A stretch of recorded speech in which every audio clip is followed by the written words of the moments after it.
Ang sabi mo, ang sabi ko, hindi mo na maloloko.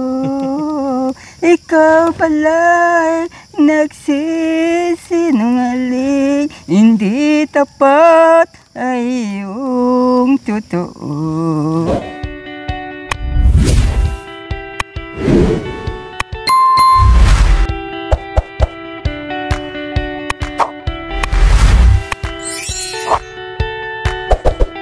Dalawa yung ano mo ah. Sama ko, di mabili.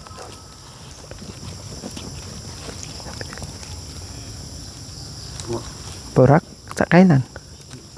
Nung pumunta tayo? Binili mo? Ah. Yung pumunta tayo. So ayan, mga kabayan, good news naman tayo ngayon. No? Magbalita muna tayo ngayon mga kabayan. Kasama ko ngayon si Tatay Ronnie. Happy! Happy! Happy! Happy!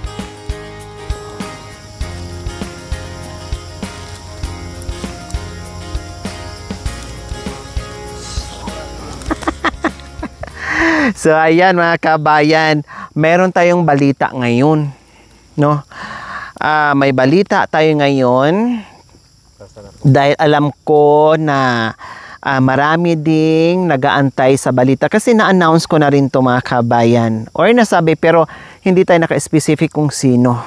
No? So, ang pag-usapan muna natin ngayon mga kabayan is may biyaya po na dumating para dito sa mga anak ni Tatay Ronnie. No? Na sabi ko nga po mga kabayan, ang target natin, no, masaya tayo na natulungan na natin si Tatay Ronnie. Yung bahay niya, yung mga kagamitan niya, yung pagkain niya, nandoon na po mga kabayan lahat. Total, ano na yon, kumbaga, package na ang binigay natin kay Tatay Ronnie mga kabayan. No, hindi man bonggacious yung bahay, no, hindi man mansion yung bahay, hindi man bato yung bagay. Siyempre, nandito tayo sa kabundukan mga kabayan at yun lang yung nakayanan ng ating mga sponsors at yun lang yung nakayanan ng ating budget mga kabayan. Hindi po yan problema. Ang importante, nagpakita tayo ng pagmamahal, suporta at kahit papaano ay nabago natin yung buhay ni Tatay Ronnie. Yun yung importante. Hindi yung kung ano yung naibigay natin. Ang pinaka-importante po mga kabayan kung ano yung pagmamahal, no, kasiyahan na naibigay natin ni Tatay Ronnie. Malaki man dyan o maliit, parehas lang po yung mga kabayan. Ang mahalaga, tumulong ka, no, nandoon yung love and compassion mo sa mga taong lubos ng nangangailangan. Kaya sabi ko, no, ay wala na akong problema ni Tatay Ronnie po mga kabayan kasi tapos na tayo doon at maraming mga maraming nagsasabing sana, ganito naman din, ganyan. Ang sagot ko lang, bahala na. Kasi ang biyaya kapag para sa iyo, ay para sa iyo. No? Kahit hindi mo hilingin yan, kusang darating yan mga kabayan. Kaya, eto yon. Merong ang dumating. Ang daming mga suggestions, ang daming nagsasabi na, Lori, sana ay yung mga anak or isa sa mga anak ni Tatay Ronnie ay mabigyan din. Sana matulungan din sila. Pero hindi ko masagot-sagot mga kabayan kasi mahirap mga ako mga kabayan na hindi mo magawa. No? Kasi lagi ako mga kabayan, ang ginagawa ko po ay sumasabay lang sa tamang panahon, no, dasal at nawa ay bigyan pa tayo ng mga biyaya na hindi lang isa o dalawa o tatlo ang matulungan ko, di marami pang ibang mga kababayan natin na nag-aantay natin sa ating pagmamahal. So ito na nga po mga kabayan, hulaan nyo kung saan galing, no? So merong tayong natanggap na galing po sa isang tao lamang po na 120,000. Sa isang tao lang po yung mga kabayan, ha? Imagine. So naka-receive tayo ng 120,000 galing sa isang tao po na grabe magmahal sa mga kababayan natin. O, hulaan niyo po kung sino. Kasi habang nagsasalita ko mga kabayan, no, kung sino talaga yung matandain dyan at kung sino yung solid viewers natin dyan na talagang nandyan palagi sa atin, nakabisado. Kasi yung iba natin viewers magsasabi sa akin, Lori, si yung sponsor mo na si ang galing nun si sponsor mo si nagbabanggit talaga sa mga kabayan, talagang kabisado na. O Lori, hindi ko na narinig yung pangalan ni O Lori, bakit hindi na ba nagpadala sa'yo si kasi hindi ko na narinig yung mga pangalan nila. Kumbaga, kabisado nila mga kabayan, pati yung mga sponsors natin. So, ibig sabihin, ay talagang solid viewers natin sila kasi wala silang pinapalagpas at kabisado nila yung mga karakter dyan sa mga binablog natin mga kabayan. Kahit 19 Forgotten pa yung na-vlog natin mga kabayan, kabisado din nila. Kaya ngayon, habang nagpapaliwanag ako sa inyo mga kabayan, kanino galing yung 120? Kanino galing yung 120,000 sa isang tao lang po yung mga kabayan, no? Sa isang tao lang po yun. Pero po mga kabayan, yung 120,000 nadagdagan po yun. Nadagdagan po yun. No, hindi lang tayo nagtatapos doon sa 120,000 mga kabayan. Nadagdagan po yun. Kaya palakpakan natin ang mga sarili natin. No, palakpakan natin ang mga sarili natin na ating mga mapagmahal and very generous sponsors mga kabayan. Grabe sila magmahal, suporta sa ating munting adikain. Nandoon yung compassion nila sa mga nangangailangan na talagang bongga, no? So, kanino galing yon? 120,000 plus meron pang nag-add po mga kabayan na merong nagbigay ng 20,000, meron din nagbigay ng 5,000, no? So on and so forth. So more or less po mga kabayan, ang hawak po natin ngayon na cash para sa pamilya ni Tatay Ronnie ay more or less nasa 150,000. Yes, tama po yun. No, tama po yung narinig nyo. 150,000 para sa mga anak ni Tatay Romy. Ang galing. Tatay Romy, merong pera. 150,000 para sa 4 na anak.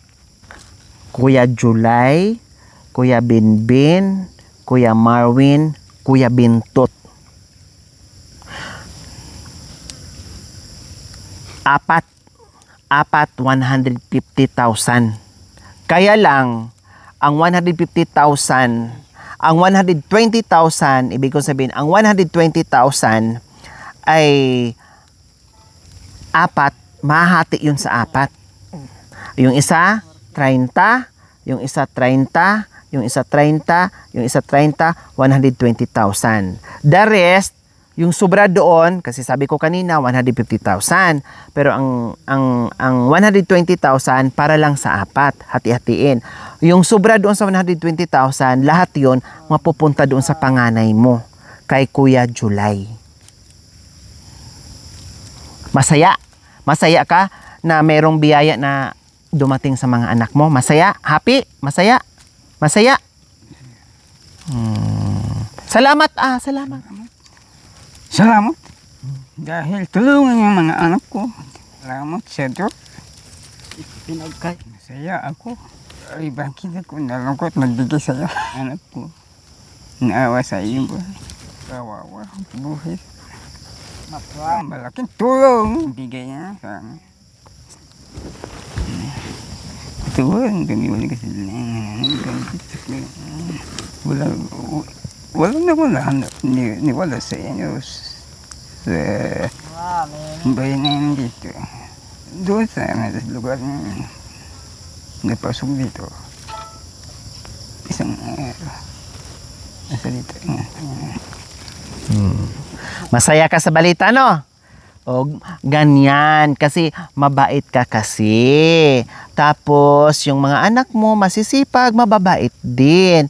Ngayon, meron din tayong mababait na mga sponsors na tumulong sa atin. Kaya magpasalamat tayo sa Panginoon kasi sabi ko nga, ikaw lang ang tinulungan namin, pero na-extend yung tulong, yung pagmamahal sa pamilya mo. Napaka-bless. Bihira lang kasi mga kabayan na kapag tinulungan natin yung isa sa mga pamilya o yung mga magulang nila, no? Halimbawa si Tatay Ronnie, ang tinulungan natin. Mostly, yun lang mga tinutulungan natin mga kabayan. Mostly mga seniors, ganyan.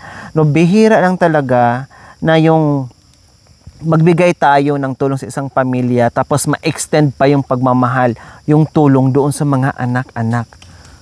Halos lahat ng mga anak ni Tatay Ronnie mga kabayan. No? Kaya lagi kong sinasabi, kahit hindi natin utusan yung mga sponsors, kahit hindi natin yan sila hingian or kahit hindi natin yan sila, kahit hindi tayo mag-demand, no, kapag nakita nila, kusa na yan sila magbigay. Kusa na yan sila magbigay, no? Nakikita kasi lang mga kabayan kung sino pa yung mga kapatid o sino pa yung ibang kapatid na hindi nabigyan. No? Kaya ito yung ano natin, ito yung mga pinagdasal natin, yung mga suggestion natin, ito yung mga pinagdasal natin na sana isa din sa mga anak ni Tatay Romy mabigyan. Pero hindi lang pala isa. Halos silang lahat mga kabayan ay magkakaroon ng biyaya basta tayo, makapag-antay tayo. Minsan wag natin pangunahan yung mga decision ng ating mga sponsors. No? Unless lang ay tawag nito, walang nagbibigay, siyempre, hihingi tayo ng saklolo, mag-call a friend tayo, para magkaroon tayo ng, makalikom tayo, para ma-spread out natin yung ating mga pagmamahal. No? Kaya pray lang, lagi lang tayong pray. At huwag natin sanayin mga kabayan yung ugaling Pilipino, yung ugali natin, na kapag nabigyan natin yung isa, ay kailangan bigyan din lahat. No, wag natin sanayin mga kabayan. Kailangan maturuan natin, no, yung ipamalas natin doon sa mga anak natin laging, anak bawal mainggit ha. Anak pag nabigyan ko yung isa, kailangan marunong kang umintindi, marunong kang umunawa. Na hindi kailangan na nabigyan ko yung isa, na ikaw din bigyan ko, kayong lahat bigyan ko. No, sunod-sunod 'yan. No, hindi pwedeng kahit hindi mo kaya, pilitin mo sa sarili mo, sa mga anak mo para lang mabigyan. Siyempre maintindihan yan para matanggal yung inggit. No? Matanggal yung inggit mo mga kabayan. Kasi ang number one, minsan kasi sa atin, yung bang nandoon palagi yung hindi ka makontento. Kumbaga, parang ako, kung anak ako ni Tatay Ronnie, hindi ko na kailangan tulungan ako. Kung mayroon man darating, okay. Kung wala, no need. Hindi big deal. No, hindi big deal. Ang importante, yung magulang ko na tulungan. Yun sana lagi nating isipin. Hindi yung parang, bakit wala si ganito? Bakit wala si ganyan? Bakit siya wala? Dapat meron. O kundi magbuhos tayo ng maraming biyaya para lahat sila pantay-pantay. Ganun lang yun. No? Very napakasimpleng sagot mga kabayan. Kung gusto niyo pantay-pantay ang pagbigay natin, kundi magbuhos tayo ng maraming pera. No? Para lahat ay mabigyan natin. Ganun lang kasimple yun. Kaya lang siyempre nakadepende lang tayo kung anong nalikom, kung anong nakayanan ng ating mga sponsors, kung anong kaya ng bulsa ko, at kung anong inabot ng pera para sa kanila. Huwag nating pangarapin kung hindi na naman natin kaya. No? Mahirap yung sobrang taas ng pangarap, sobrang taas ng lipad mo, baka babagsak ka din. Mahirap, lugapak ang mangyari sa iyo. Dahan-dahan lang.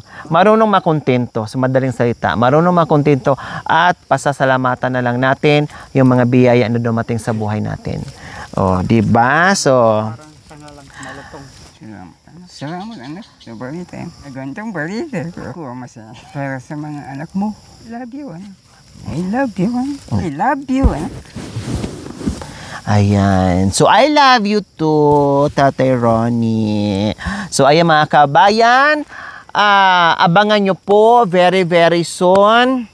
Ulitin ko po, yung 120,000 ay maghahati si Kuya July, Bentot, Binbin, and Marwin. The rest, mapunta doon kay Kuya July. No? So, ang pera ni Kuya July more or less nasa 50,000. 30,000. And then kay Bentot, 30,000. Kay Binbin, 30,000. Kay Marwin, 30,000. No?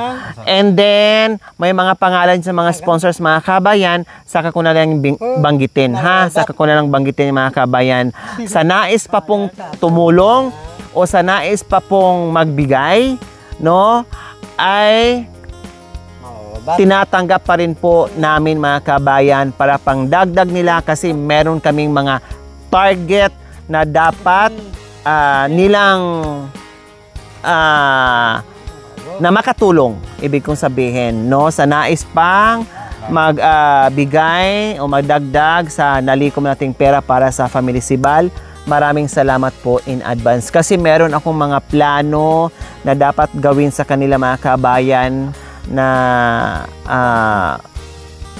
maganda para sa kanila, para sa magiging magandang tawag nito, magandang panimula, no, para sa kanilang pamilya, mga kabayan. Kaya maraming salamat po. Nanalikom, hindi ko nabanggit. So abangan nyo po. Malay natin sa susunod, sila naman ang ating mabigyan. Kasi dati, wala sa natin, wala sa isip natin, at wala din sa plano ko. Ang plano ko lang ay ito lang ang matulungan ko, mga kabayan. Kasi alam ko yun lang ang kaya ng ating bulsa. Hindi na natin inisip na matulungan pa natin si Nanay Terry, hindi natin inisip matulungan pa natin yung mga anak. Pero dumating. No, dumating.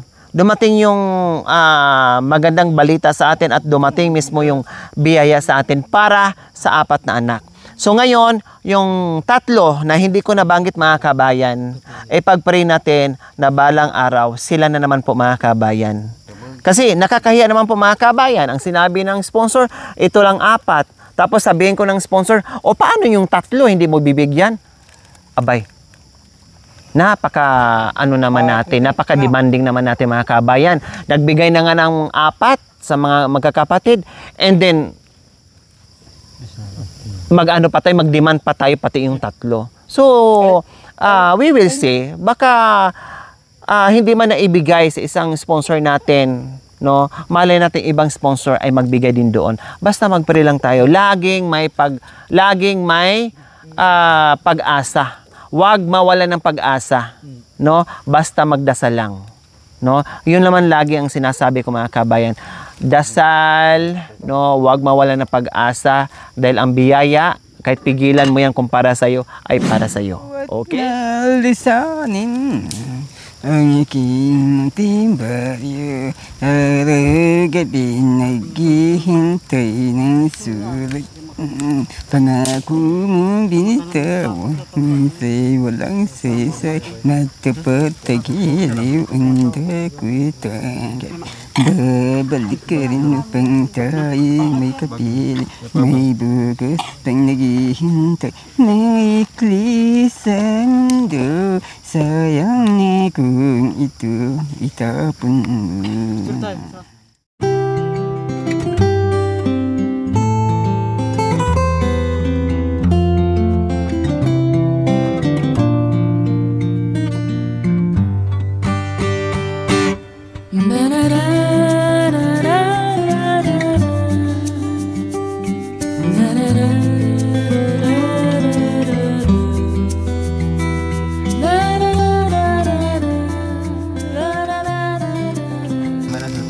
Kalo ko nangago, tete na ko, kinuha na rin tutunin. Ang puso ko, nalimot. Ang sabi mo, ang sabi ko, hindi mo na maloloko. Ikaw pala'y nagsisinungaling, hindi tapat ay iyong totoo. Ngayon wala ka na, ako'y malaya na, di na magtatanong kung darating ka po. Ngunit parang baliw ako. Ngunit naghihintay sa iyong natuluyan ko na marimutin. Ang sabi mo, ang sabi ko, hindi mo na malolove ko. Ikaw pala'y nagsisinungaling, hindi tapat ay iyong totoo. Ngayon wala ka na, ako'y malaya na kung darating ka pa. Dati parang baliw ako, ngunit naghihintay sa'yo na tuluyan ko ng marimutin. Wow! Bago kanta mo Very good si Tatay Romy Mayroon naman siyang bagong natutunan ngayon mga kabayan. Napakagaling talaga itong Tatay Romy. Oo. Marami na naman ang mapapahanga sa mga fans ni Tatay Romy kasi may bago na naman siyang kanta. Yes. Kaya lang, sabi ko nga nung ano na naman to? Aday, mamaya mahulog ka. Just nagpa-picture pala, binida lang niya yung picture niya mga kabayan. Ayan no. Kopya ko. Talagang dinisturbo niya ako dito sa pagsasalita mga kabayan. Para lang ipakita niya yung kanyang picture. Oo, gwapo ka na.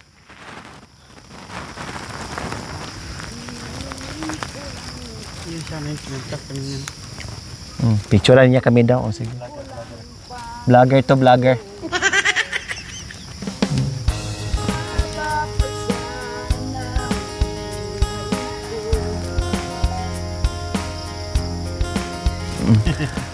So ayan po mga kabayan, sabi ko kanina, dinisturbo ako ni Bintot. Sabi ko mga kabayan kanina, marami naman ang matutuwa sa bagong kanta ni Tatay Ronnie, yung ating mga solid fans, Tatay Romy mga kabayan na nagkomanta sa atin, no? Kasi nung labanan mga kabayan, sabi ko nga, ang labanan nung nakaraan, first day, undas pa talaga yung mga kabayan, no? Naisip ko lang, tapos hala, sige na, ginawa na namin kaagad, undas pa. Kung ano lang yung maisipan namin mga kabayan, ayun na lang. Kasi naglalakad kami ng mga kabayan, and then naisipan ko on the spot na, kanta. Kaya si Tatay Romy, para siyang nabigla, no? Nabigla siya mga kabayan, kaya hindi siya nakaporma, kumbaga. No, hindi siya nakaporma mga kabayan. Pero itong mga huling kinanta niya sa mga intermission number niya mga kabayan, no? Hello. Maganda yung mga kanta niya. Ngayon lumabas magandang kanta niya. Akala mo ay pang grand champion po mga kabayan. Pero gano'n pa man, laro-laro lang yun. Huwag natin intindihin. No, huwag natin seryosin yung mga bagay-bagay. Laro-laro lang yung mga kabayan, no? Huwag natin pasakitin yung puso natin mga kabayan na masyado nating dibdibin yung mga bagay-bagay. Kailangan chillax lang para happy tahaba ang buhay natin mga kabayan. Iwasan na ma-stress. No, good vibes lang tayo palagi. Kaya abangan! Thank you for watching. Don't forget to like, share, and subscribe.